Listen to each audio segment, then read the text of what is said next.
ലേവ്യർ 21 പൗരോഹിത്യ വിശുദ്ധി.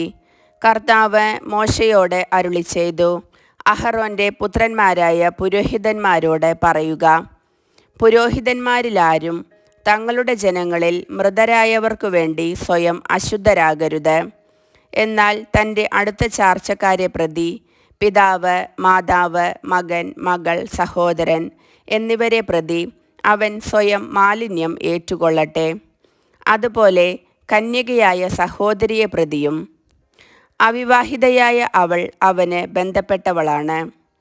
അവൻ തൻ്റെ ജനങ്ങളിൽ പ്രമുഖനായിരിക്കുകയാൽ തന്നെ മലിനനാക്കുകയോ അശുദ്ധനാക്കുകയോ അരുത്.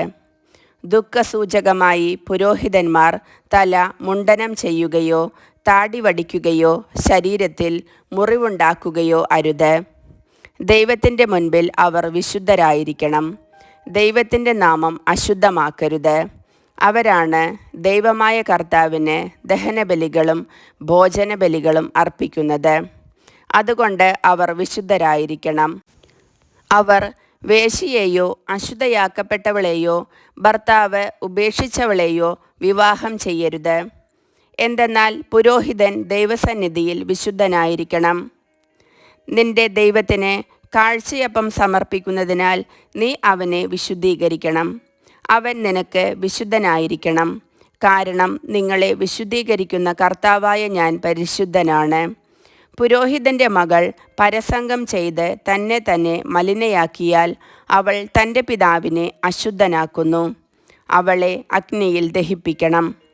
അഭിഷേക തൈലം തലയിൽ ഒഴിക്കപ്പെട്ടവനും വിശുദ്ധ വസ്ത്രങ്ങൾ ധരിക്കാൻ പ്രതിഷ്ഠിക്കപ്പെട്ടവനും സഹോദരന്മാരിൽ പ്രധാന പുരോഹിതനുമായവൻ തൻ്റെ തല നഗ്നമാക്കുകയോ വസ്ത്രം കീറുകയോ അരുത്. അവൻ ശവശരീരങ്ങൾ സ്വന്തം മാതാവിൻ്റെയോ പിതാവിൻ്റെയോ തന്നെ ആയാലും സ്പർശിക്കുകയോ അവയാൽ തന്നെ അശുദ്ധനാക്കുകയോ അരുത്. അവൻ വിശുദ്ധസ്ഥലം വിട്ട് പുറത്തു പോകുകയോ ദൈവത്തിൻ്റെ വിശുദ്ധ സ്ഥലം അശുദ്ധമാക്കുകയോ അരുത്. എന്തെന്നാൽ ദൈവത്തിൻ്റെ അഭിഷേക തൈലത്തിൻ്റെ കിരീടം അവൻ്റെ മേലുണ്ട്. ഞാനാണ് കർത്താവ്. കന്യകയെ ആയിരിക്കണം അവൻ ഭാര്യയായി സ്വീകരിക്കുന്നത്. വിധവ, ഉപേക്ഷിക്കപ്പെട്ടവൾ, മലിനയാക്കപ്പെട്ടവൾ, വേശ്യ എന്നിവരെ അവൻ വിവാഹം ചെയ്യരുത്. സ്വജനത്തിൽ നിന്ന് ഒരു കന്യകയെ വേണം അവൻ ഭാര്യയായി സ്വീകരിക്കാൻ. അങ്ങനെ അവൻ തൻ്റെ മക്കളെ സ്വജനങ്ങളുടെ ഇടയിൽ അശുദ്ധരാക്കാതിരിക്കട്ടെ. ഞാനാണ് അവനെ വിശുദ്ധീകരിക്കുന്ന കർത്താവ്.